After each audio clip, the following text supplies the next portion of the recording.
Well, we're now the end of February, which for most people is time to start setting up the tubers and getting them into life.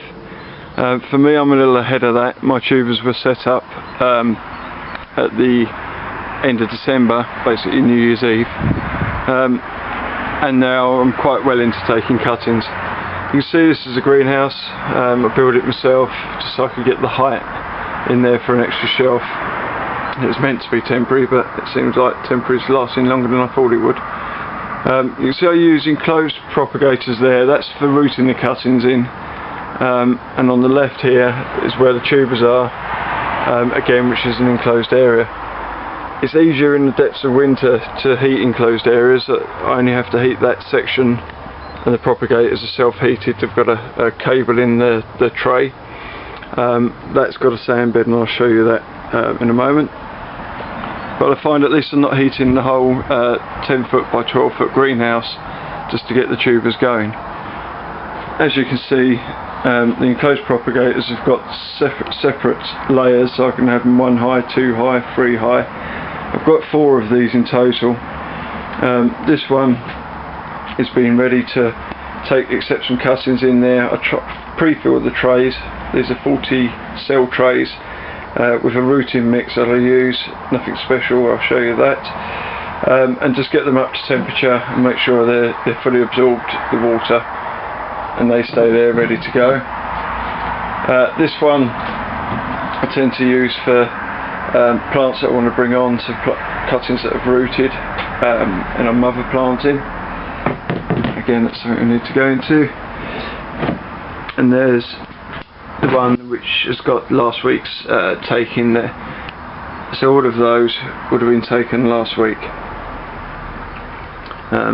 So there's about 100 and 150 there, still those to fill. I use it enclosed because I work, so every day I'm not here, I can't keep spraying the cuttings. I find using these enclosed propagators means that I can literally water the cell trays once, put the cuttings in, and then find that 2 weeks later they'll be rooted. I won't need to add any further water. I'm not needing to spray and mist the cuttings to stop them flagging. The humidity is just there, so it's a lazy way and it works. I find that I take a slightly smaller cutting than most because of that. If they're too big they can damp off, but generally with me working full time, it means that I can sort of take cuttings on a weekly cycle, and once we get into it each week, there'll be cuttings to pot on, cuttings that have been rooted in a week, and cuttings to take.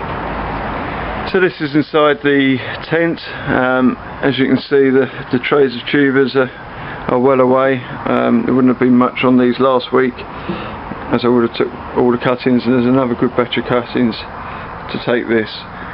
I use these mushroom trays for the tubers. They're just free, you can get them from the greengrocers, and they're just the tubers nestled into the tray, full of just multi-purpose compost, nothing special.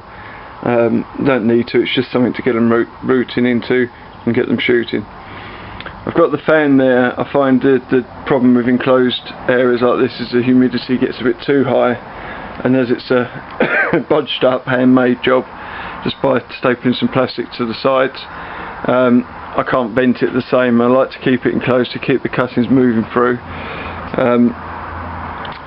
I find that you do get a little bit of damping off, and I've cured that really just by putting the fan heater in here. It's not on heat, it's just blowing cold air around. It just keeps the air movement but the humidity high. It seems to stop the damping off.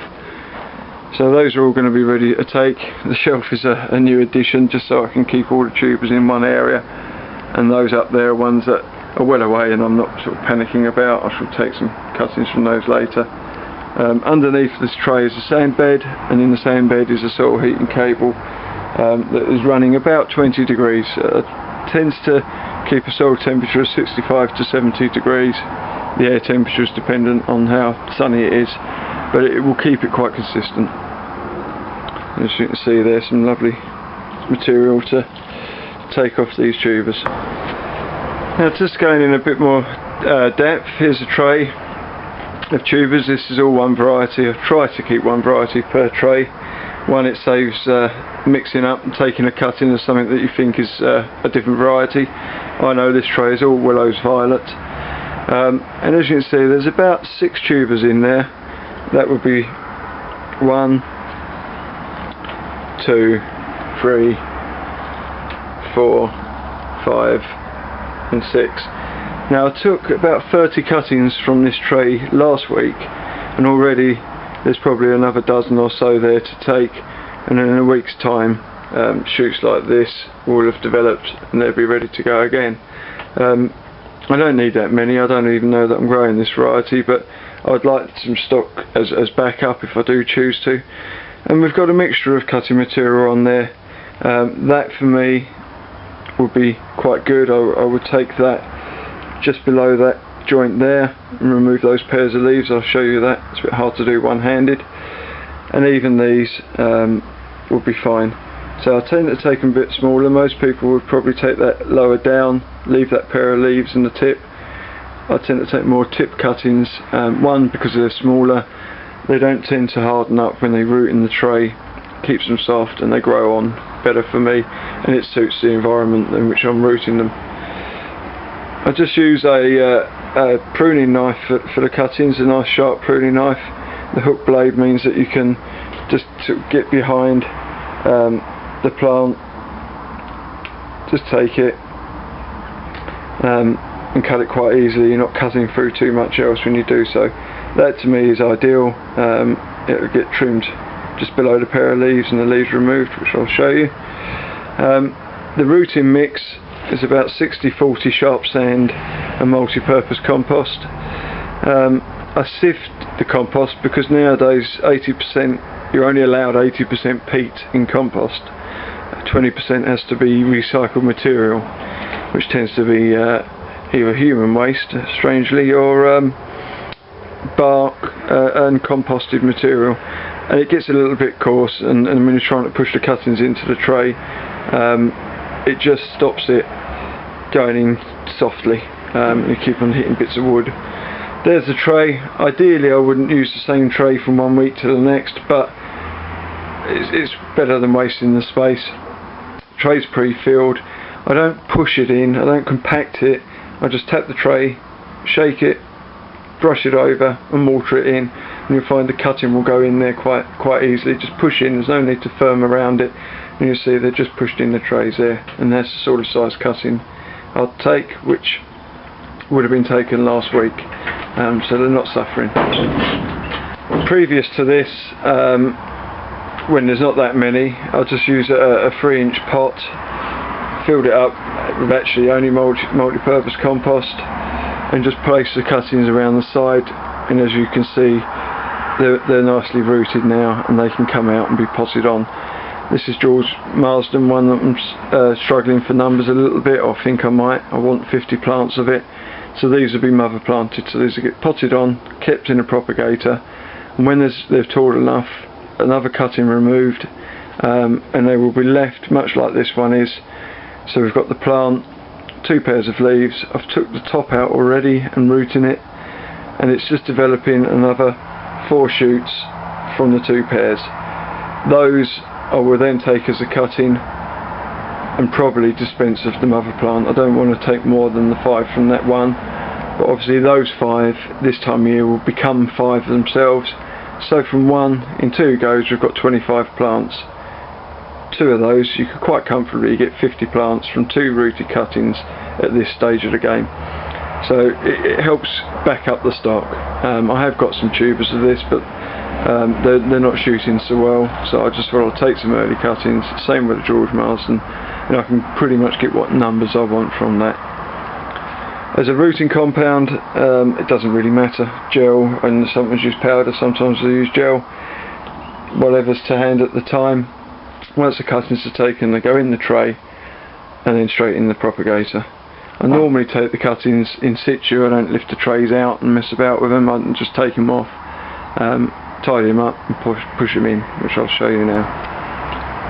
Right, that's the cuttings taken. As you can see, there's not a lot left on that tray, but probably in about another week there'll be another 15-20 cuttings, maybe more. These are the cuttings I've taken. I tend to take them and put them in a tray and get them ready to go in. I've just got a selection here of cuttings that I find completely acceptable. Others may not, but for me it's what suits. This sort of thing is ideal to me. Nice pair of leaves, growing tip, not too thick, just trimmed to the base, and that's ready to just dip in the gel and push in the tray. Simple as that. Same there, slightly larger pair of leaves. You could reduce those down a little bit to save them flagging. A little bit thicker, but again, trim to the base joint, base removed, leaves removed, into the gel, and just into the tray. That would be just as good. Still got a pair of leaves, still got a tip, it's a little bit thinner, but they all root, and I'd rather get them rooted and deal with them. Willow's Violet is a variety that I tend to like to have my cuttings taken about the end of February, early March, so I can build up a really large plant with probably 3 stops on the plant before it goes in the ground. Again, this one more than acceptable. Dipped in, pushed in. Now, if you're trying to get numbers off, then I'd rather do this to get 2 batches close together. I've probably now, there's about another 25 cuttings, so I probably have about 55 rooting on the bench. About a 95 to 98% success rate, it seems. So I'll have at least 50 cuttings rooted within a week of each other, and from that I'll be growing 20 plants. I can select out and select the batch that I'm happy with and have spares along the way. If they are a bit small and just a tip, I just take one leaf off. I don't leave the leaves on. I find they tend to rot if you leave the pair on and don't root as well, and just trim that leaf to reduce the surface area. But again, more than acceptable, and just dipped and pushed in the tray. So there's the row already.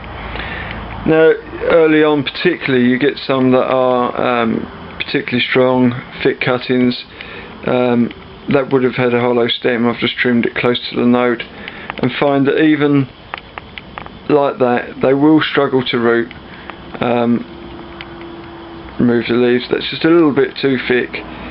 They'll take ages, and I think if they take more than 2 to 3 weeks to root, the actual cutting itself becomes stunted and it takes a check. So that will just go on the floor, and I'll tidy up later. So I'll just put the rest of these cuttings in, show you the full tray, and then that's pretty much it for taking cuttings.